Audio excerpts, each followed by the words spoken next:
ভিডিওটা দেখো বন্ধুরা। তো এই মাটা পোলের ওপর বসে মাছের খাবার তৈরি করছে। তো দাদাটা এসে জিজ্ঞেস করছে যে কী ব্যাপার, তুমি কী করছো? মাছের খাবার।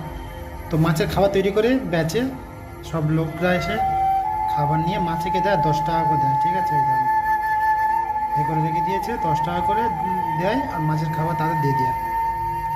তো বলছে যে আমি মাছের খাবারগুলো সব নিয়ে নেবো, নিয়ে আমি মাছের খাবার তুমি দেবে? বলে হ্যাঁ দেবো।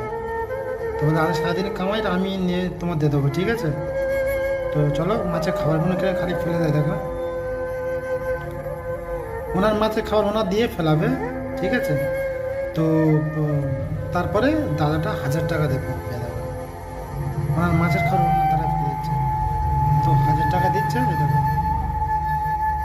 দেখেছেন, 1000 টাকা দিয়েছে, আশীর্বাদ দিচ্ছে। তো খুব সুন্দর একটা কাজ করেছে দাদাটা, মাশাআল্লাহ।